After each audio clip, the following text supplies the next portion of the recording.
Assalamualaikum warahmatullahi wabarakatuh. Selamat sore dan salam sejahtera untuk kita semua. Selamat datang dalam acara As Hogi seri 172, apa saja kutanya Himpunan Onkologi Ginekologi. As Hogi merupakan webinar yang diselenggarakan oleh Hogi yang akan membahas topik terkait onkologi ginekologi.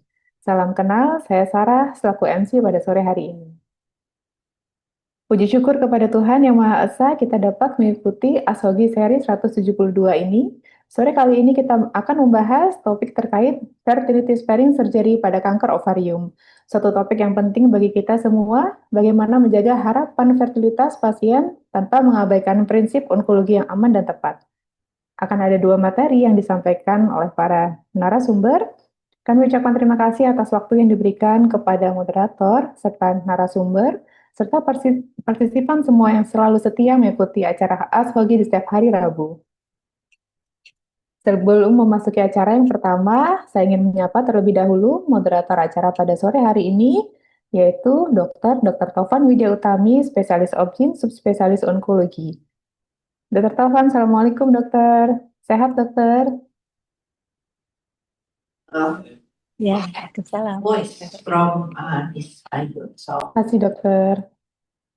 Saya menyapa narasumber yang pertama, yaitu Dr. Denny Sanjaya, spesialis obgyn, subspesialis onkologi ginekologi.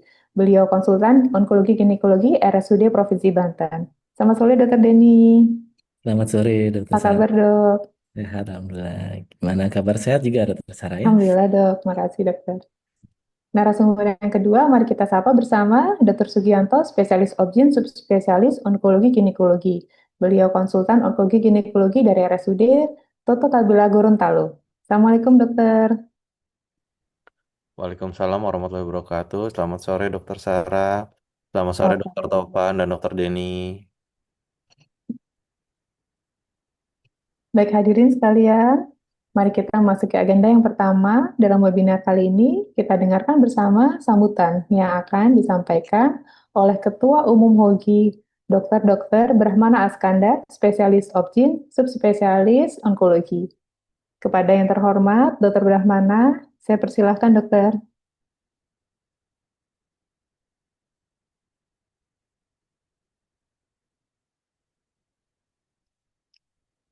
Ya, Bismillahirrahmanirrahim. Assalamualaikum warahmatullahi wabarakatuh.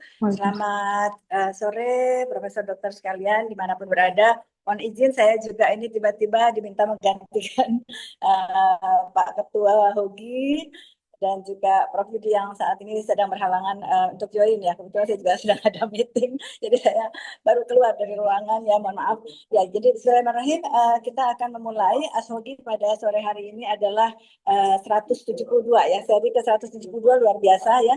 Kita sejak bulan Desember 2021 kita sudah menyelenggarakan Ashogi sebagai salah satu ajang kita ya, ini menjawab istilah Pak Ketua adalah sedekah ilmu ya, alhamdulillah ya. Jadi mudah-mudahan ini betul-betul sedekah yang memang bisa menjadi manfaat yang seluas-luasnya untuk para teman-teman sejauh sekalian ya. Jadi pada sore hari ini kita akan membahas tentang fertility sparing ya pada tata laksana surgery kanker ovarium ya. Ini seru banget tentunya ya. Jadi memang di sini sudah hadir nih kebetulan adik-adik saya yang luar biasa ya, Dr. Denny dan Dr. Sugianto. Mudah-mudahan kita bisa membahas ini secara tuntas ya. Tentu kita akan memulai dengan prinsip ya dari cornerstone atau prinsip utama dari tata laksana atau manajemen kanker ovarium ya.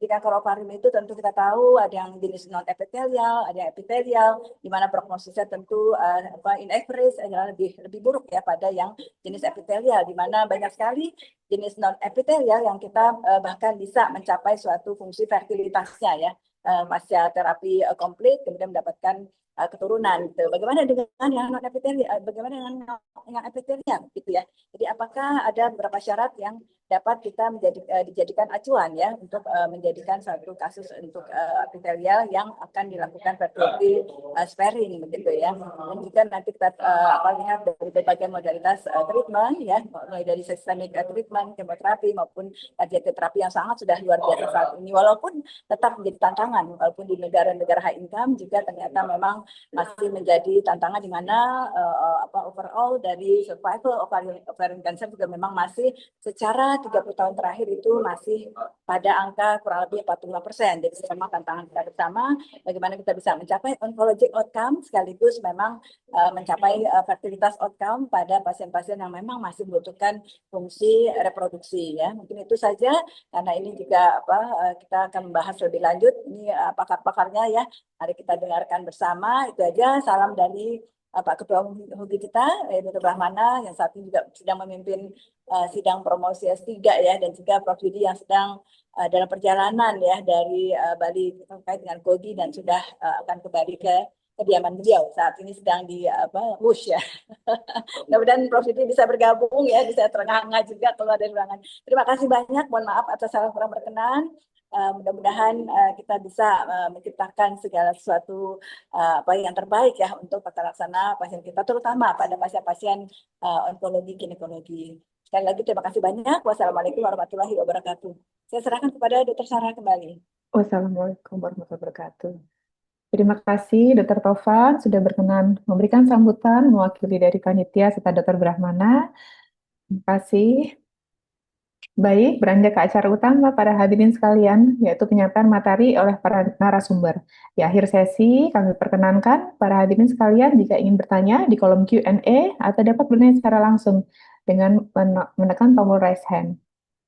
Tak berlama-lama lagi, saya persilahkan kembali kepada Dr. Tovan Widya Utami, spesialis objin subspesialis onkologi, untuk memimpin jalannya acara, dokter. Ya. Ya, baik. Terima kasih kembali ya, Dr. Sarah, Dinda, tersayang. Mohon maaf ini katanya kalau prajurit harus siap sedia. Kalau komandannya sedang mendapatkan perintah di penting, ternyata prajurit yang harus siap sedia payung hujan.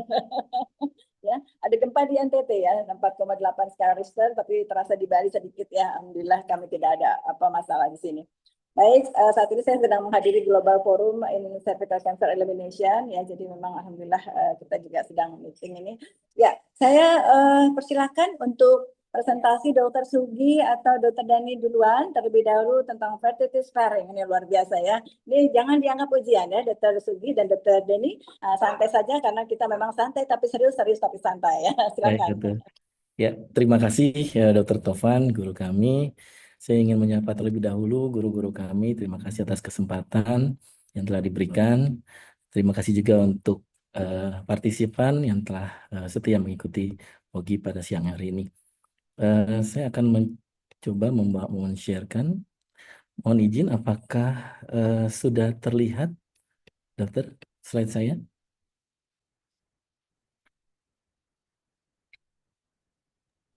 Jelas terlihat, dokter. Oh ya, baik. Saya akan coba memulai ya. Terima kasih. Saya akan membawakan pada siang hari ini fertility sparing surgery pada kanker ovarium. Kita tahu bahwa keganasan pada wanita, keganasan seluruh dunia ini, kanker ovarium menempati urutan ke-8 dan sekitar 314.000 wanita di data pada tahun 2020 itu terdiagnosis sebagai kanker ovarium. Dan sayangnya memang kanker ovarium ini paling sering itu terdiagnosis pada stadium yang lanjut. Ya, kemudian bagaimana di Indonesia? Ternyata di Indonesia ini kanker ovarium itu menempati urutan kedua ya. Kalau lihat dari data INASGO sekitar 2.500 keganasan kanker ginekologi mulai dari tahun 2011 sampai 2021, di mana kanker ovarium menempati urutan kedua setelah kanker serviks, yaitu sekitar 4.650 atau 16%. Ini setelah kanker serviks tahun pertama yaitu sekitar 19.680 dengan estimasi 68%. Dan data tersebut didapat paling banyak dari Jakarta, Jawa Timur, dan Jawa Barat. Kalau dari definisi apa sih itu fertility sparing surgery? itu merupakan suatu tindakan operasi di mana kita mempertahankan uterus dan setidaknya satu ovarium untuk tujuan untuk tujuan kehamilan, gitu ya. Nah, kalau kita melihat dari awal historinya fertility sparing ini, pertama kali yaitu pada tahun 1960, di mana tetap mempertahankan suatu adnexa atau ovarium dengan uterus. Hal ini terjadi oleh karena adanya tuntutan atau keinginan untuk fertility preservation itu sendiri dan deteksi pada keganasan stadium awal yang cukup tinggi dan kemudian outcome dari onkologi reproduktif yang cukup meyakinkan, gitu ya. Nah, bagaimana kalau misalkan kedua ovarium itu ternyata terjadi keterlibatan, gitu ya, atau terkena kanker ovarium, terlibat kanker ovarium atau penyebarannya. Nah, hal ini perlu dilakukan bilateral salpingo-ovarectomy dengan mempertahankan ovarium, gitu ya. Dalam hal ini perlu kita mendiskusikan terlebih dahulu ya dengan pakar di bidang fertilitas, gitu ya, serta meyakinkan bahwa hal ini memang berisiko untuk pada pasien itu sendiri. Dan bila hal ini terjadi, kita harus meyakinkan dulu bahwa ovarium yang kita bahwa terus yang kita pertahankan itu adalah normal, baik dari endometriumnya yang bisa kita evaluasi dari hysteroscopy maupun bagian terluar serosa dari uterus itu sendiri. Lalu kriteria apa sih yang bisa dilakukan fertility sparing ini? Yaitu pada wanita kurang dari 40 tahun dan pada keganasan atau tumor yang keterlibatannya hanya pada satu ovarium saja, gitu ya. Dan untuk amannya ini kapan kita lakukan fertility sparing?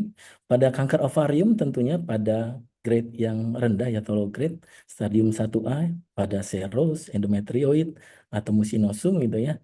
Dan pada 1C1, atau stadium 1C1 yang selektif, artinya tidak semua 1C1 bisa dilakukan fertility sparing. Dan untuk yang non epitelial, gitu ya, pada stadium 1 itu bisa dilakukan fertility sparing 1A ya, kecuali pada small cell dan sel cytoplasmic. Kalau kita lihat dari bagian ini bahwa kita lihat bahwa pada pasien-pasien dengan borderline ovarian tumor ya, pada stadium apapun itu masih bisa dilakukan fertility sparing. Kemudian pada epithelial ovarian neoplasma ini pada stadium 1A kita lihat masih bisa dilakukan fertility sparing ya. Kemudian bagaimana dengan yang 1C1?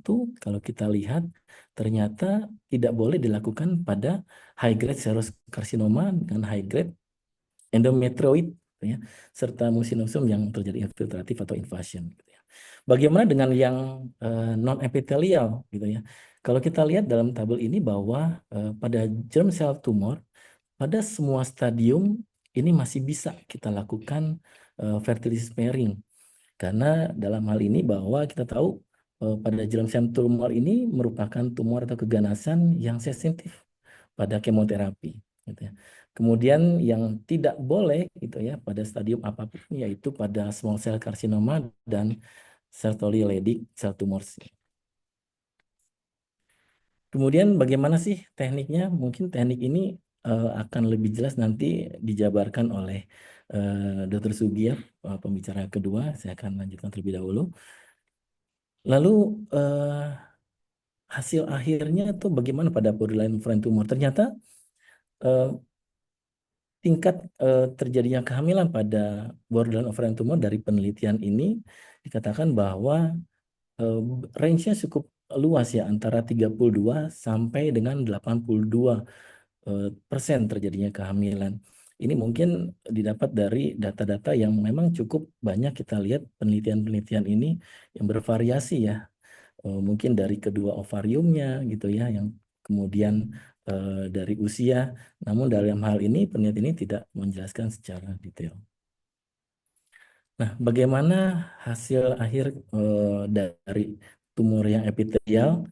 Kalau kita lihat dari data ini bahwa keberhasilan untuk hamil pada fertility sparing epithelial ovarian cancer ini ternyata cukup bagus. Kalau kita lihat dari data sekitar 67% terjadi kehamilan, gitu ya. Hal ini tentu perlu dipertimbangkan juga ya kepada pasien-pasien yang terutama usia muda ya, yang masih menginginkan kehamilan atau fertility sparing itu sendiri.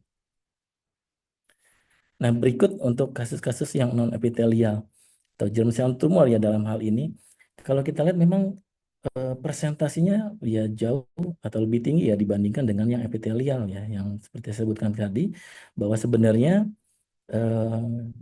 pada stadium germ cell pada germ cell tumor ini masih bisa kita lakukan fertility sparing surgery ya, dengan kita tahu bahwa kemoterapi itu cukup sensitif. Dalam hal ini sekitar 65% sampai 75%, jadi cukup tinggi di atas dari epitelial. Nah, kalau misalkan kita membandingkan ya hasil dari fertility sparing yang dilakukan pada tumor epitelial maupun non-epitelial pada kanker karsinoma ini, kita lihat bahwa dari penelitian ini merupakan tidak terlalu banyak ya perbedaannya dari yang kanker epitelial maupun yang non-epitelial, di mana sekitar 68% ya, terjadi kehamilan pada kasus fertility sparing yang dilakukan pada epithelial ovarian cancer, dan sekitar 82,4% fertility sparing yang dilakukan pada non-epithelial ovarian cancer yang terjadi kehamilan. Nah, 28% ini terjadi secara alamiah, gitu ya, pada epithelial ovarian tumor, dan sekitar 4% atau satu pasien ini dilakukan assisted reproductive technique, ya, yang menunjukkan bahwa sebenarnya perlu juga kita lakukan ART ya pada kasus-kasus yang memang kita lakukan fertility sparing gitu ya pada kanker-kanker ovarian itu sendiri. Nah, ada beberapa pasien juga gitu ya yang kita lakukan kemoterapi. Nah, kita tahu bahwa kemoterapi ini bersifat gonadotoksik ya. Dari penelitian yang saya dapatkan bahwa ada beberapa kategori gitu ya pada pemberian kemoterapi yang bersifat gonadotoksik, yaitu pada high risk, yaitu sekitar 80% ya terjadi kerusakan pada gonad, kemudian intermediate risk 40-60%, dan low risk kurang dari 20%. Samping itu juga ada very low atau no risk dan yang belum diketahui. Nah, untuk kasus-kasus di ginekologi, kanker di ginekologi, kita lihat bahwa BEP atau EP ini pada pasien-pasien yang diberikan non-epitelial gitu ya, dikatakan ini masih sifatnya low risk ya, atau tidak terlalu merusak dari gonad itu sendiri gitu ya. Termasuk juga pada pemberian multi agent ya seperti emako gitu ya pada penyakit trofoblast maligna, itu termasuk dari kategori yang low risk. Nah, bagaimana pada pasien-pasien epitelial varian cancer ya, yang kita tahu bahwa frekuensinya itu lebih tinggi atau lebih banyak daripada keganasan yang lain, ovarium yang lain. Yang kita berikan umumnya adalah atau first line-nya adalah platinum base atau taxane base kemoterapi. Hal ini memang dari penelitian ini memang belum diketahui sayangnya untuk bagaimana sih tingkat risiko terjadinya gonadotoksik itu sendiri. Itu. Nah, kalau saya boleh mengambilkan kesimpulan bahwa untuk pasien-pasien dengan borderline ovarian tumor ini memberikan fertility yang sangat bagus ya, dan sama sekali tidak mengganggu survival dari pasien itu sendiri, sehingga memang perlu juga ya kita tawarkan untuk fertility sparing. Kalau dalam penelitian ini disampaikan bahwa sekalipun gitu ya ada implan di peritoneal itu sendiri gitu pada operasi yang pertama. Bagaimana dengan epithelial ovarian cancer? Ya memang fertility surgery stage sparing ini memang harus betul-betul pada stadium yang adekuat gitu ya kita melakukannya, terutama pada stadium 1A grade 1, bisa juga pada grade 2 gitu atau low grade. Kemudian pada yaitu pada serous, mucinosum, dan endometrioid gitu ya. Dan tentunya juga kita akan lakukan follow up yang ketat setelah kita lakukan fertility sparing itu sendiri. Kemudian pada pasien-pasien yang stadium 1C1 tentu yang hanya yang low grade yang boleh kita lakukan vertices sparing gitu ya. Dan untuk kasus-kasus 1C1, 1C2 gitu ya, yang dilakukan bilateral salping ovarectomy, tentu kita pikirkan bila ingin mempunyai anak lagi, ya kita mempertahankan uterus dan kita pikirkan bahwa nanti akan kita lakukan egg donation ya, atau cukup kita bisa kita lakukan kriopresiditasi nanti ya, atau embrio penanaman embrio gitu ya. Nah, bagaimana dengan yang non epitelial? Ya tentu fertility sparing surgery ini cukup luas ya, cukup besar memainkan peranan di mana terutama pada keganasan germ cell yang kita tahu tadi sensitif ya terhadap kemoterapi. Saya rasa demikian mungkin dari nanti narasumber berikutnya akan melengkapi eh, presentasi ini. Terima kasih. Kembali ke moderator. Terima kasih, Dokter. Ya, ya baik. Terima kasih Dr. Denny. Luar biasa ya. Jadi kita seperti sudah mendapatkan beberapa clue ya tentang bagaimana kriteria ataupun kondisi-kondisi yang bisa kita jadikan kandidat untuk preservasi gitu ya. Baik, tidak berlama-lama, mungkin Profesor Dokter sekalian, jika ada pertanyaan, mungkin bisa disampaikan sejak sekarang, silakan. Yang kedua, saya minta Dokter Sugi, silakan menambahkan apa yang mungkin tadi bisa ditekankan kembali. Silakan. Terima kasih Dokter Topan. Assalamualaikum warahmatullahi wabarakatuh. Selamat sore guru-guru, profesor, serta para senior, serta rekan-rekan sejawat sekalian. Izin saya mau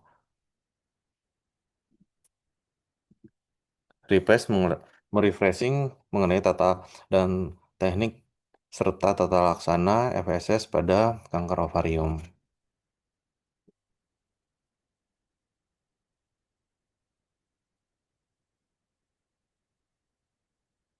Seperti yang dikatakan oleh Dr. Denny, bahwa tadi FSS melibatkan satu aneksa dan uterus untuk mempertahankan potensi kesuburan ataupun kemampuan untuk memiliki keturunan.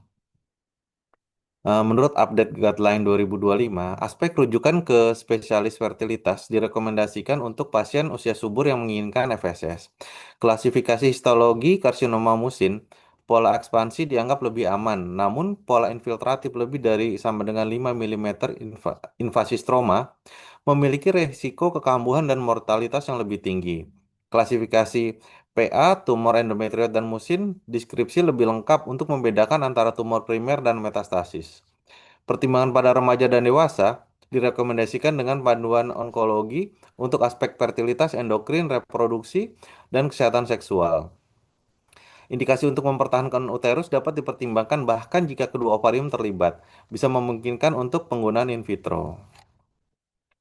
Goals pada FSS yang pertama mempertahankan potensi reproduksi, yang kedua mempertahankan keamanan dari sisi onkologi, dan ketiga menyeimbangkan antara upaya penyembuhan dan keinginan mempertahankan kesuburan.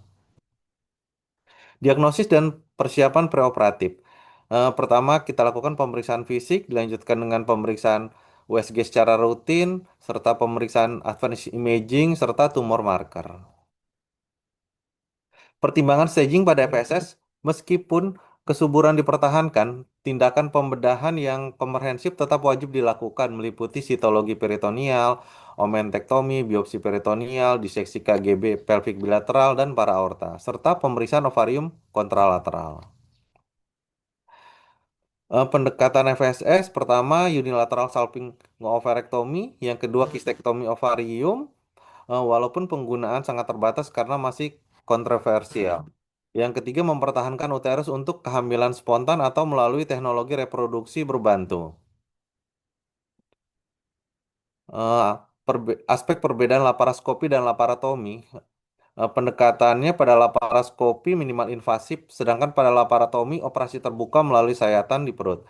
Visualisasi pada laparoskopi penglihatan lebih baik untuk struktur kecil, sedangkan pada laparotomi lapang pandang lebih luas untuk mendeteksi implan yang luas.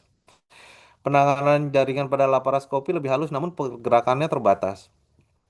Risiko tumpahan tumor pada laparoskopi lebih tinggi terutama bila kista pecah saat dimanipulasi. Akurasi staging bedah pada laparoskopi setara jika dilakukan oleh ahli bedah yang berpengalaman.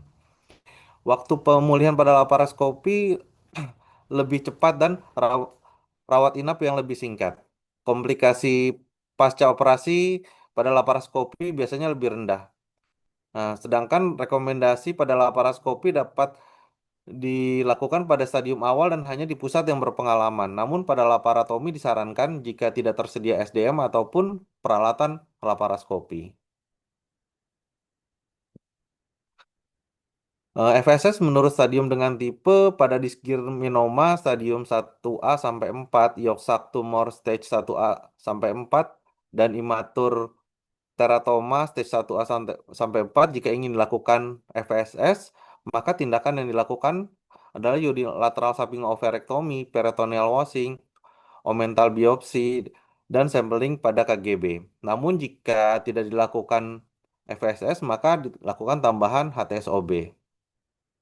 Pada GCT stadium 1A dan Sertoli Leydig tumor stadium 1A tanpa retikulum ataupun diferensiasi yang buruk dengan tipe sarkomatoid dilakukan tindakan yang sama namun ditambahkan adanya infrakolik omentektomi, peritoneal biopsi, dan endometrial biopsi. Sedangkan pada granulous cell tumor stadium 1B sampai 4 dan sertoleydik tumor stadium dan tipe histologi yang berbeda tidak disarankan untuk FSS. Dilakukan tindakan surgical staging ataupun debulking surgery. Hasil keluaran dari epithelial ovarian cancer sebanyak 42% pasien yang menginginkan kehamilan setelah menjalani FSS berhasil hamil dengan tingkat keberhasilan kehamilannya sebesar 67%, yang menghasilkan total itu 264 kelahiran hidup. Kehamilan yang berhasil dicapai setelah FSS pada dysgerminoma sebesar 23,1%, York tumor sebesar 45,3%, imatur teratoma itu 25,6%, dan GCT sebesar 87,7%. Namun pada sertoli leydig tumor dan sel core tumor dengan annual tubes itu datanya tidak memungkinkan untuk dijadikan data referensi. Sedangkan kekambuhan dan angka kesintasan pasien kanker ovarium yang menjalani FSS, angka rekurensinya tertinggi sebesar 33,3%, dan angka kesintasan 5 tahunnya ini mencapai angka 100% menurut Park et al. Pemantauan dan tindakan lanjut setelah FSS di NCCN 2025, kunjungan klinik itu dilakukan setiap 3-6 bulan untuk 2 tahun pertama, lalu setiap 6-12 bulan untuk 3 tahun berikutnya, seterusnya setiap tahun, dan pemeriksaan panggul itu dilakukan setiap kunjungan, dan dilakukan pemeriksaan penanda tumor CA125, inhibin, AFP, LDH, dan beta-HCG jika meningkat pada pemeriksaan awal. Imaging USG dilakukan secara rutin, namun pada CT scan, MRI, PET scan jika hanya terdapat gejala atau peningkatan penanda tumor yang mengarah pada kekambuhan. Evaluasi genetik, pemeriksaan BRCA1/2 dan HRD bisa bila sebelumnya tidak pernah dilakukan dan dipertimbangkan terapi sesuai guideline. Rujuk ke FAIR untuk perencanaan kehamilan bila ingin mempertahankan uterus dengan ovarium. Terima kasih. Ya, terima kasih Dr. Sugi ya. Rasanya jelas ya apa yang sudah disampaikan tadi di awal oleh Dr. Denny ya, bukan Dani ya, Dr. Denny Sanjaya dan juga oleh Dr. Sugianto ya. Saya belum melihat adanya pertanyaan dari kolom Q&A ya. Namun memang itu tadi menarik sekali ya bahwa memang kita saat ini bergerak ya bahwa hampir di seluruh dunia ya, terutama yang memang dipelopori oleh ini ya apa dari BRES ya, jadi less radikal gitu ya, less radikal artinya memang tidak melulu kita harus melakukan suatu katakanlah tadi mastektomi radikal ya pada breast cancer misalkan ya, karena ternyata modified dan bahkan breast conserving ya, treatment atau breast conserving surgery itu memang sudah adopsi secara luas dengan outcome onkologik yang baik juga ya. Dan memang saat ini kita banyak sekali yang terkait dengan cervical cancer juga less radikal pada beberapa kondisi yang misalnya Schett trial dan seterusnya ya. Tapi pada ovarium ya saat ini khusus sekali bahwa pada jenis yang non epitelial itu memang masih sangat menjadi tempat ya, still in the place gitu ya. Jadi kita melakukan fertility sparing surgery ya, bahkan dengan pasien masih bisa punya anak 1, 2 dan seterusnya ya, pada diskerminoma terutama ya. Baik, mungkin nah ini sudah ada pertanyaan, alhamdulillah. Jadi ini dari Dr. Inayatullah Rifai, terima kasih dok. Ini memang saya bilang ini sekali nih teladan sekali ya. Jadi ini saya berharap-harap nih Prof Yudi segera menyusul, ini nggak nyusul ini. Di WUSH itu sinyalnya jelek katanya. Ya sudah. Apakah FSS ya juga termasuk menyimpan ovarium? Menyimpan ovarium artinya preserving ovarium ya di luar tubuh ya. Jadi adakah pilihan-pilihan regimen kemoterapi kanker yang ramah terhadap fertilitas ya? Silakan, karena tadi Dr. Denny duluan yang presentasi, sekarang Dr. Sugi duluan yang menjawab, silakan ya, biar adil. Aduh kayaknya Dr. Sugi, aduh.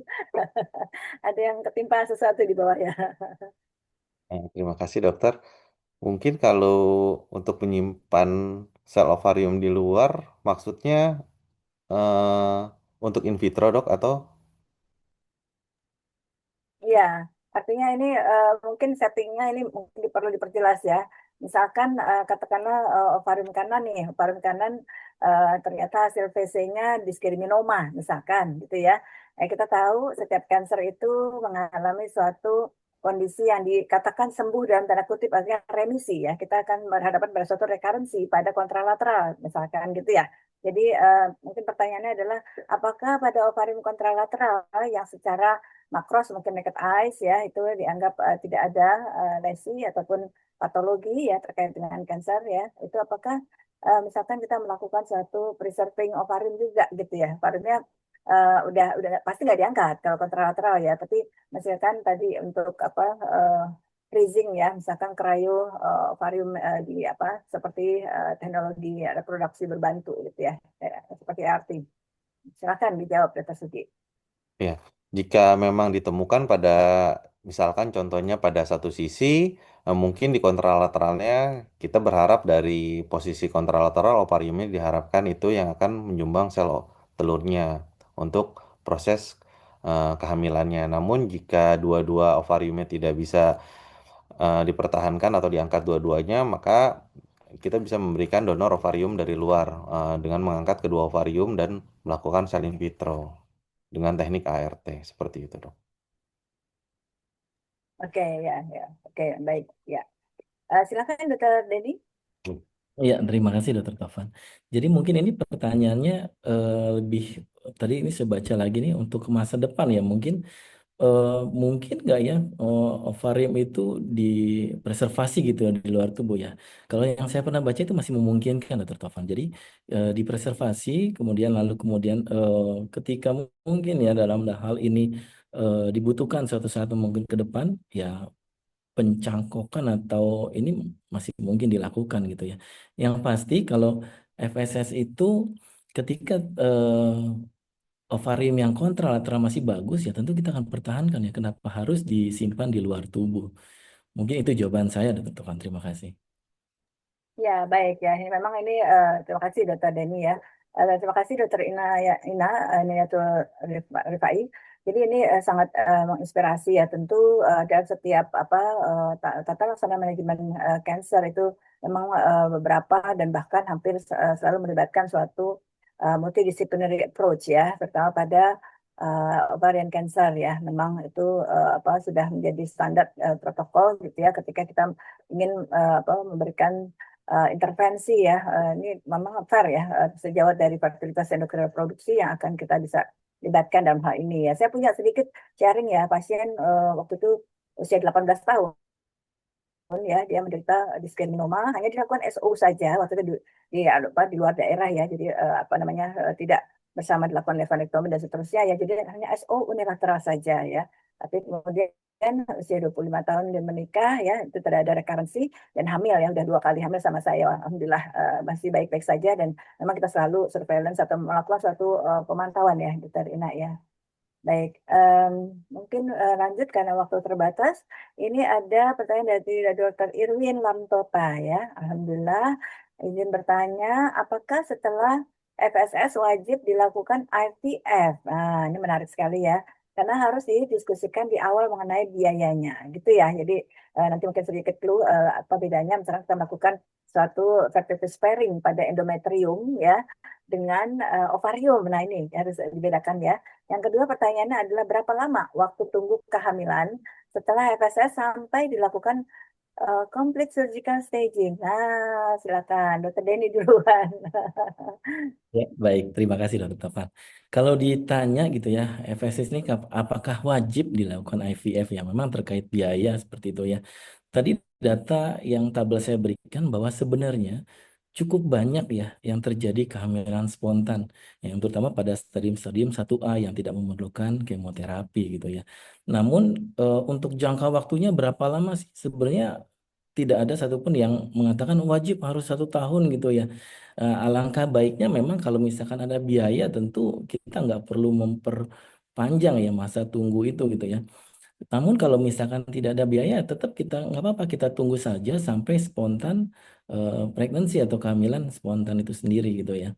Jadi tidak ada batas waktu yang menentukan 1 tahun, 2 tahun, 5 tahun. Yang artinya kalau memang ada biaya, kenapa tidak harus kita percepat gitu ya. Kemudian yang kedua, berapa lama sih waktu tunggu kehamilan setelah fertility sparing sampai dilakukan complete surgical staging?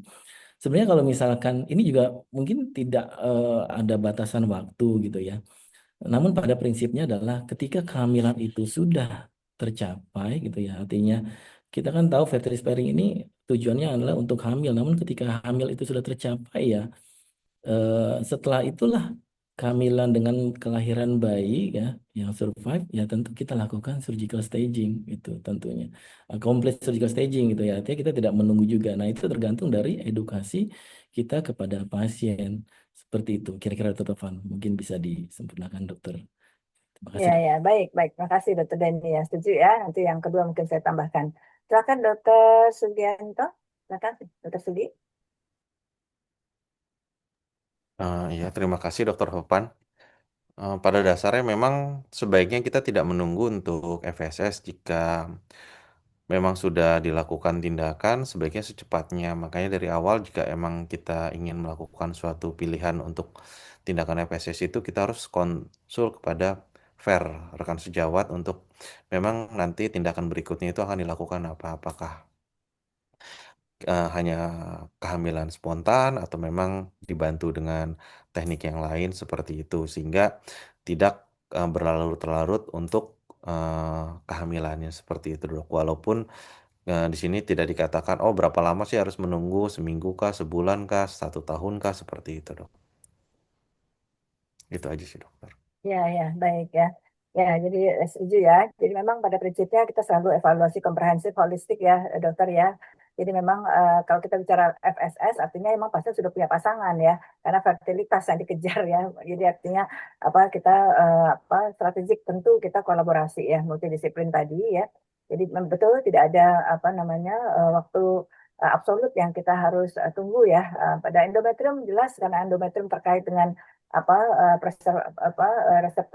reseptabilitas ya. Jadi artinya penerimaan endometrium tersebut terhadap hasil konsepsi tentu ini sangat-sangat lebih strict ya. Jadi ketika sudah satu saja sudah more than enough ya. Biasanya kalau satu sudah misalkan endometrial cancer stage 1A misalkan betul-betul terbatas pada endometrium tidak infiltrasi endometrium gitu ya.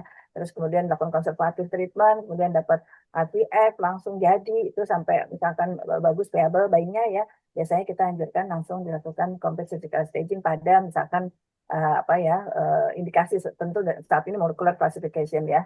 Tapi kalau cuma apa TL yang low risk 1A bisa HTSOB saja itu pada endometrium ya biasanya kita akan segera menyelesaikan ya kalau sudah dapat satu. Tapi kalau pada ovarium apalagi pada tadi diskeminoma itu ya biasanya nggak ada batasan itu dok ya. Betul sekali tadi contohnya pada Nona itu pada waktu 7 tahun dia nggak ada apa tidak ada rekarensi bahkan sampai saat ini kita tidak dilakukan complete surgical staging pada pasien tersebut ya. karena ada waktu 13 menit lagi. Ini alhamdulillah kita dibanjiri pertanyaan dari Dr. Muhammad Reza Erlangga untuk pemeriksaan AMH. Nah, anti modern hormon ya. Apakah diperlukan setelah terapi kemoterapi ya? Oh, tadi belum dijawab ya. Adakah kemoterapi regimen yang ramah tadi yang benar-benar friendly terhadap fertilitas ya? Bisa dijawab juga terkait dengan ini nih. Apa dampak diberikan kemoterapi terhadap ovarian reserve ya, dalam halnya AMH ya. Silakan Dokter Sugi ya, kita gantian aja nih. Enak jadi moderator ya. Terima kasih dokter. Pada dasarnya kemoterapi yang diberikan efek dan yang akan diberikan oleh obat itu pada dasarnya sama ya dok. Jadi kalau misalkan diberikan ramah atau tidaknya tergantung dari tubuhnya itu sendiri juga apakah bisa menerima efek dari obat itu sendiri seperti itu dok. Jadi kalau misalkan pilihan-pilihannya untuk ada nggak sih yang ramah kalau kita lakukan FSS? Jadi kalau misalnya FSS kita berikan ini saja, kalau dia tidak dilakukan FSS, maka diberikan obat seperti kemonya yang lain seperti itu. Sepertinya sepengetahuan saya sih masih sama sih dok, seperti itu. Oke, Terus ada lagi ya, kan silakan. untuk AMH-nya tadi setelah kemoterapi ya memang harusnya kita untuk evaluasi sih dok. Terima kasih. Ya, baik. Terima kasih. Silakan Dokter Denny. Ya, terima kasih. Untuk menjawab kemoterapi tadi di slide saya paling akhir itu memang saya mendapatkan jurnal ya yang mengatakan bahwa kemoterapi itu sendiri sebenarnya sifatnya gonadotoksik ya. Dan gonadotoksik ini ada beberapa yang mengklasifikasikan sebagai high risk, intermediate dan low risk gitu ya. Nah, tadi saya sebutkan bahwa untuk golongan-golongan emako seperti itu ya, kombinasi pada PTM gitu ya, penyakit trophoblas maligna, mungkin sifatnya masih low risk terhadap gonadotoksik. Nah, namun dari penelitian yang saya dapat untuk kanker ovarium terutama yang epitelial ya, yang kita berikan adalah platinum base dan taxane base. Ternyata sampai saat ini saya juga belum menemukan Dr. Tovan untuk kira masuk kriteria mana ini gitu. Apakah high risk, low risk gitu. Itu masih menjadi pertanyaan juga untuk sampai saat ini gitu ya. Nah, untuk pertanyaan pemeriksaan AMH, apakah diperlukan setelah kemoterapi? Nah, ya ini tentu kita perlu periksakan ya setelah kemoterapi. Bahkan tadi di awal sebenarnya sebelum kita melakukan fertility sparing gitu ya, kita harus tahu dulu sebenarnya pada pasien itu AMH-nya mencukupi nggak untuk bisa terjadi kehamilan gitu ya. Kita tahu bahwa AMH ini yang ideal itu 1,0 sampai 4,0 gitu ya. Kalau misalkan sudah 0, gitu ya atau 0,0 sekian gitu ya. Mungkin pertimbangan fertility sparing juga akan dipertanyakan ya. Tentu kita akan melakukan edukasi yang betul-betul meyakinkan pasien gitu ya bahwa fertility sparing ini dengan ditunjang dengan hormon AHEMA pada pasien itu yang tidak mendukung, apakah layak dilakukan fertility sparing atau kita lakukan tanpa fertility sparing. Demikian teman-teman. Terima kasih. Ya, ya, baik ya. Terima kasih ya. Jadi memang untuk saat ini platinum sudah banyak dipakai luas ya, apalagi pada ini ya, terutama di cervix ya, pada ovarium saat ini banyak sekali ya taxane base ya. Jadi platinum dan taxane base ya. Dalam beberapa kondisi itu BEP kombinasi aja itu ya, walaupun powerful saat ini ya, BEP itu bleomycin atau prostat dan cisplatin ya, itu platinum base juga ya, itu ternyata bisa reversible ya, kembali sampai bahkan bisa memiliki keturunan beberapa gitu ya, tidak hanya hamil sekali gitu ya. Baik, mungkin nanti ada episode kemoterapi. Karena ini waktunya udah sempit nih, saya sudah melihat ini, saya kewalahan nih, banyak banget pertanyaan ini. Terima kasih kepada panitia pembicara, ya topik yang sangat menarik ya. Jadi ada 2 pertanyaan, siap-siap ya Dr. Sugi, Dr. Denny, siapa yang mau duluan. Selain untuk IVF, adakah pertimbangan lain untuk mempertahankan uterus pada pasien yang dilakukan BSO dalam konteks FSS? Nah loh ya. Jadi yang tanpa histerektomi ya, sudah dilakukan SOB tapi terusnya dipertahankan ya. Apakah manfaat lain selain IVF ya? Sudah dipahamin ya pertanyaannya. Yang kedua adalah kapankah sebaiknya dimulai program IVF pada pasien pasca FSS pada kasus yang tidak memerlukan ajuvan kemo dan yang memerlukan kemo. Nah, ini soal waktu lagi ya, bisa dijawab langsung. Silakan Dr. Denny. Ya, terima kasih. Ini pertanyaan bagus ya. Selain FVF itu pertimbangan untuk dilakukan, misalkan pasien gitu ya. Tadi juga di slide saya sudah ada juga yang saya tampilkan bahwa sebenarnya BSO itu ya bisa kita lakukan gitu ya dengan mempertahankan uterus gitu ya. Cuma uterus ini bukan cuma uterus saja yang kita pertahankan, dalam kategori kita harus juga menilai kondisi uterus ini bagaimana gitu ya. Kondisi uterus yang kita bisa menilai dari endometrialnya gitu ya, apakah normal dengan serosanya gitu ya, apakah belum ada implan di situ, baru kita bisa mempertahankan. Memang untuk apa namanya IVF dengan mempertahankan uterus kita bisa gitu ya untuk mendiskusikan dengan fertilitas apakah mungkin gitu ya kita nantinya akan eh, membuat embrio yang dia dibekukan gitu ya, atau kriopreservasi gitu ya, sehingga ketika nanti dibutuhkan, ketika dilakukan FFS dengan pengangkatan kedua ovarium gitu ya, kita masih bisa menanam atau mengimplan embrio yang sudah kita bekukan itu. Lalu eh, pertanyaan yang kedua, mungkin pertanyaan pertama nanti akan dilengkapi Dokter Sugi gitu dok ya. Pertanyaan kedua itu kapan nih sebaiknya mulai IVF pada pasien pasca FFS gitu ya. Nah, yang tidak memerlukan kemo gitu ya. Nah, sekarang tadi juga menjawab ya, sebenarnya IVF itu kalau ditanya kapan, kalau misalnya definisi infertil itu kan 1 tahun ya. Cuma pada hal ini FFS yang dilakukan pada pada ovarian cancer ini tidak ada batasan waktu gitu ya. Yang prinsipnya adalah kalau misalkan bisa dilakukan sesegera mungkin dengan adanya biaya yang cukup, ya kenapa tidak? Kita tidak menunggu lagi nanti kapan relapse atau kesintasan terjadinya kekambuhan itu sendiri gitu ya. Itu mungkin eh, demikian dok, dilengkapi mungkin dulu ya. Ya, baik ya. Terima kasih Dr. Denny. Bagus jawabannya ya. Silakan Dr. Sugi. Terima kasih. Untuk tadi tindakan kalau misalkan itu kan kita ada 3 ya, seperti dijelaskan ketika kita mengangkat satu ovarium kah pilihannya, ataukah kita mengangkat hanya kistanya saja. Namun tadi kan dibilang bahwa kalau mengangkat kistanya ini tidak direkomendasikan karena tidak eh, terlalu tinggi resikonya karena banyak kontraindikasinya ya. Nah, yang ketiga adalah pilihannya kedua ovarium diangkat seluruhnya. Nah, karena kita memastikan bahwa ketika itu melakukan untuk FSS, berarti kita mempersiapkan bahwa uterusnya ini udah siap untuk kehamilan seperti itu. Jika dari awal memang kita melihat oh tidak bisa untuk kehamilan, maka mungkin kita tidak menyarankan untuk dilakukan FSS seperti itu. Yang kedua, kapan waktunya IVF untuk sesudah kemoterapi dan sebelum kemoterapi. Bila tidak dilakukan kemoterapi. Bila tidak dilakukan kemoterapi, mungkin sebaiknya setelah penyembuhan luka operasi bisa langsung dilakukan untuk tindakan IVF. Namun bila dilakukan adanya ajuvan kemoterapi ataupun kemoterapi, bisa menunggu di atas 6 bulan pada germ cell tumor yang mendapatkan BEP, etoposet ataupun cisplatin. Namun kalau epitelial dengan pemberian karbopaklim mungkin bisa 6 sampai 12 bulan seperti itu, Dok. Terima kasih. Ya, baik. Terima kasih ya, Dr. Sugi, Dr. Denny. Ini luar biasa ya, pertanyaannya banyak banget dan panjang semuanya gitu. Jadi kita harus mencerna dulu nih, maksudnya apa gitu ya. Jadi betul sekali, tadi memang harus dipahami juga, mohon maaf ini kalau kita bicara tentang suspected ya, masa adnexa malignancy gitu ya.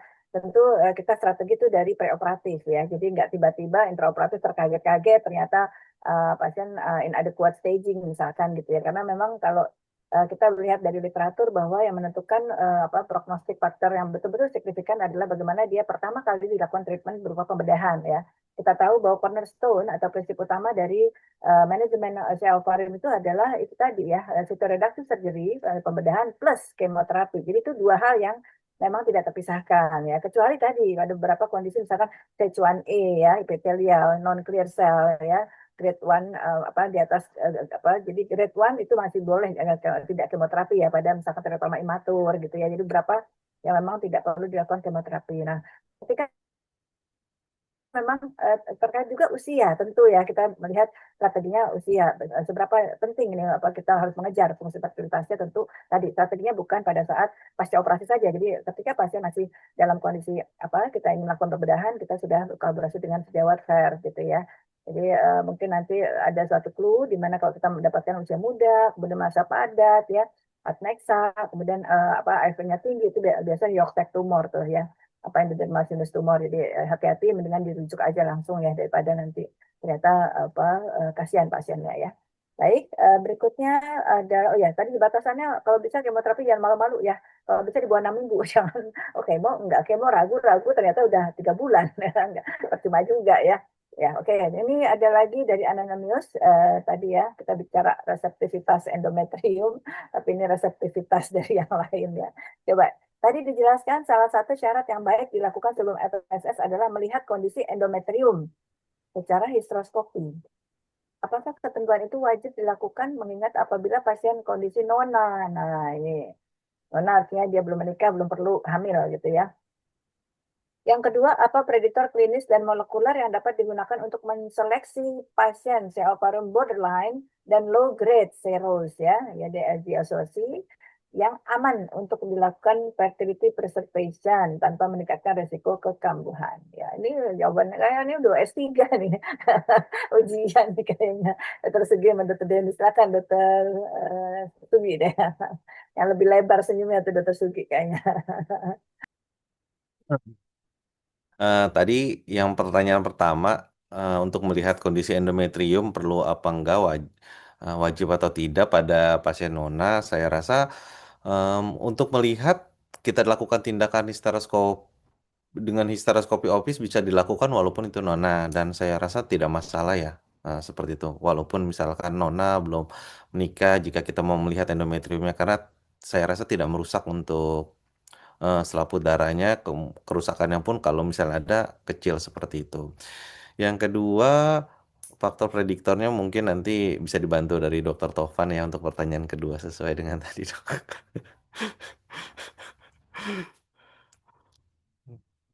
Ini ada baru ini ya panelis ngasih tendangan samping ke moderator ini baru terjadi nih kayaknya nih pelanggaran ya Dokter Denny ya.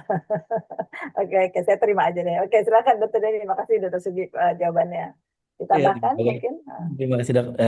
Mungkin sama dok ya untuk jawaban nomor 1. Sebenarnya pada pasien nona pun histeroskopi itu masih bisa kita kerjakan gitu ya, tanpa tidak mengganggu gitu ya hymen dari pasien nona itu sendiri gitu kan. Beberapa juga kami melakukan histeroskopi pasien nona dengan tentu inform consent terlebih dahulu gitu ya, memberikan pengetahuan bahwa tindakan ini tidak mempengaruhi hymen atau selaput darah pasien itu sendiri gitu. Lalu kemudian untuk yang pertanyaan kedua nih, apakah prediktor klinis gitu yang molekuler yang digunakan untuk menyatakan? Nah, jadi untuk yang borderline dengan low grade cirrhosis ya memang tidak ada ya. Kalau yang saya tahu itu tidak ada ya. Oh ini faktor prediktor klinis atau molekuler yang bisa menyeleksi gitu ya borderline atau low grade ya. Borderline atau low grade itu eh, kita tahu dari histopatologi ya, dari pasien dari pemeriksaan jaringan itu sendiri, sehingga kita tahu bahwa bahkan dilakukan freescope itu sendiri gitu ya, kita nggak tahu tuh low grade atau high grade pada sel karsinoma atau ini tidak menyebutkan, hanya dikatakan bahwa ini borderline, lalu kemudian ini jinak atau ini ganas gitu ya. Sehingga kita harus tetap menunggu hasil histopatologi. Nah, dari histopatologi itulah kita bisa menentukan bahwa ini kesintasan atau kekambuhannya itu berapa lama seperti tabel yang tadi Dokter Sugi telah terangkan. Demikian Dokter Tovan, mungkin bisa disempurnakan Dokter Tovan gitu.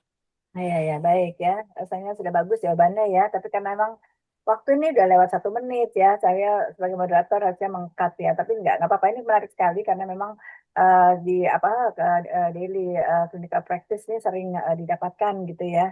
Jadi baik sekali ini pertanyaan-pertanyaannya ya. Jadi memang dalam melihat suatu kondisi selalu ya tadi holistic komprehensif ya. Tentu bukan kita sharing responsibility bukan ya, tapi bagaimana kita bisa meningkatkan outcome pada pasien ya. Tadi tentunya oncologic outcome itu yang utama, yang kedua adalah fertility outcome ya. Jadi tentang evaluasi endometrium tentu tidak rutin kita lakukan ya. Apalagi pada pasien nona tadi kan, pasien nona kan kita nggak mau fertility function ya, jadi artinya kita nggak mau, jadi pasien mau punya anak apa enggak, gitu. Orang masih nona mau ngapain gitu ya, nona zaman Betul. sekarang ya ada juga yang punya anak tapi tanpa cancer misalkan gitu ya, tapi artinya ini kan nggak ada kebutuhan fertilitas, jadi ngapain kita menilai reseptivitas dari endometrium gitu, apalagi dengan melalui akses vagina gitu ya, itu banyak isu itu ke medical legal ya. Tentu ini nanti considerationnya kita bersama dengan teman FAIR ya. Kemudian apa yang tadi, oh ya tentang BOT ya, borderline ovarian tumor ya, tentu kita bisa lihat ya bahwa itu ada secara natural history kan sebenarnya adalah suatu transformasi perkembangan dari endometrium menjadi low grade ya, di mana kita tahu itu yang namanya borderline ovarian tumor apapun ya, itu sifatnya adalah low malignant potential LMP ya, jadi dia slow growing ya, di mana-mana yang slow growing itu biasanya tidak respon terhadap kemoterapi gitu. Jadi artinya kita dalam menghadapi low grade serous ya itu memang the powerful of knife ya. Jadi sebenarnya harus keangkat semua karena kemoterapi kita tidak bisa menjadi sandaran ya. Nah, bagaimana tentang molekular predictor atau parameter gitu ya. Kalau kita tahu sebenarnya kan itu ini ya mutasi dari KRAS dan BRAF ya, bukan P53. Kalau hybrid kan P53. Jadi memang itu sebenarnya apakah KRAS BRAF-nya semakin mutasinya semakin tinggi atau itu tidak apakah menjadi parameter yang prognosis yang buruk, enggak ada titer ada keras berapa, enggak, udah positif atau negatif saja gitu ya. Jadi memang bagaimana kita bisa menempatkan BOT atau low grade serous pasien ini sebagai kandidat untuk PFSS atau tidak, itu kan memang setelah PA ya, jadi betul sekali. Jadi memang ini kita sudah inform consent di depan bahwa kita tidak menjamin bahwa kita melakukan satu fertility sparing surgery dan akhirnya mendapatkan outcome berupa bayi yang viable gitu, itu tentu harus powerful of the informed consent ya. Ini terakhir pertanyaan saya izin ya sedikit nambah waktunya ya Dr. Sarah ya. Yang terakhir ini penting ya karena tentang genetic counseling ya. Mohon izin bertanya, ini anonimus lagi, pasien dengan BRCA 1-2 positif. Nah ini agak ini harus diluruskan nanti. Saya pengen tahu jawaban Dr. Denny. BRCA 1-2 positif. Apakah FSS masih merupakan pilihan yang layak? Nah, yuk. Ini agak ini udah advance pertanyaan. Silakan Dokter Sugi dulu deh. Terima kasih dokter. Pada BRCA 1-2 positif, apakah FSS masih merupakan pilihan yang layak? Tidak dianjurkan karena pasien dengan mutasi BRCA memiliki resiko tinggi pada kanker ovarium dan payudara. Meskipun diagnosis dilakukan pada stadium awal, pembedahan profilaksis bilateral seperti salpingovarektomi tetap direkomendasikan setelah menyelesaikan fertilitas atau segera dilakukan diagnosis tergantung pada resiko dan manfaatnya itu sendiri, dok. Jadi saran tidak dianjurkan, dokter. Ya oke, singkat pada jelas ya. Terima kasih. Dokter Denny ada yang mau ditambahkan?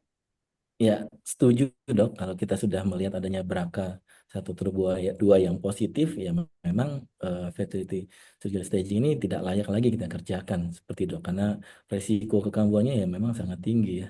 Seperti itu kira-kira. Terima kasih dok. Ya, baik. Terima kasih ya. Jadi nanti mungkin akan ada sesi untuk genetic counseling ya pada gynecologic cancer gitu ya, terkait dengan ini. Jadi mungkin sedikit menambahkan bahwa mungkin teman sejawat sekalian pernah mendengar dan pernah membaca mungkin tentang fenomena Angelina Jolie ya, Angelina Jolie fenomena ya gitu. Jangankan beliau ada cancer, orang ovariumnya betul-betul frankly normal gitu ya, dia melakukan BSO gitu ya. BSO jadi mastektomi sudah dilakukan ya, kemudian kira-kira 6 tahun kemudian ya dia melakukan BSO ya, karena memang familial cancer ramai sekali, ada minimal 7 orang ya penderita cancer di keluarganya, ada prostat cancer, kolorektal, ada breast, ada ovarian cancer ya. Ibunya sendiri juga meninggal usia kalau nggak salah 53 tahun, jadi sangat-sangat muda ya, dia bilang nggak mau meninggal dalam usia muda ya. Jadi memang itu jangan kan seperti itu. Ovarium normal aja kalau misalkan mereka positif, kita itu tadi ya berani untuk melakukan suatu tindakan yang lebih agresif ya. Baik, sampai di sini rasanya sudah banyak sekali yang kita bahas, luar biasa ini kalau dibilang itu dagingnya banyak ya, banyak dagingnya. Mudah-mudahan bisa dimanfaatkan dalam daily practice. Profesor dokter sekalian, tentu tidak ada gading yang tak retak, tentunya kami banyak sekali kekurangan dan kelemahan sebagai manusia biasa ya. Mudah-mudahan ini memang inspirasi ya teman sejauh sekalian untuk lebih mengeksplor apapun yang menjadi diskusi kita sore ini ya, karena waktu juga terbatas. Ya, lebih kurangnya sekali lagi kami atas nama ya Dr. Denny, Dr. Sugi, saya sendiri, Dr. Prof. Yudi dalam hal yang harusnya menjadi moderator, dan Dr. Brahmana tadi depan sebagai Ketua Hogi yang memberikan sambutan. Terima kasih banyak atas segala support selama ini. Wassalamualaikum warahmatullahi wabarakatuh. Silakan Dr. Sarah. Ya. Waalaikumsalam warahmatullahi wabarakatuh. Ini daging semua untuk sesi hari ini ya dokter. Sayang sekali memang waktu memisahkan kita semua. Kita harus mengakhiri pertemuan sore hari ini. Terima kasih Dr. Tovan, Dr. Denny, Dr. Sugianto atas sharing ilmunya. Semoga ilmu yang kita dapatkan sore hari ini bermanfaat bagi kita dan juga layanan terhadap pasien. Dengan berakhirnya sesi diskusi, berakhir pula sesi ASHOGI 172. Nantikan sesi berikutnya, kita akan mengupas tuntas tentang penata laksanaan kanker ovarium stadium dini. Saya ucapkan salam, hormat, dan terima kasih. Saya lihat di sini ada dokter spesialis, konsultan, dan juga para guru besar yang mengikuti hingga di akhir acara. Mewakili panitia, kami mohon maaf atas segala kekurangan. Selama berlangsungnya acara, saya tutup acara ASHOGI sore hari ini. Terima kasih semuanya. Wassalamualaikum warahmatullahi wabarakatuh. Waalaikumsalam warahmatullahi wabarakatuh. Makasih dokter. Terima kasih Dr. semuanya. Taufik. Ya, makasih. Terima Denny, ya, sekarang. Ya, ya. Terima kasih dokter.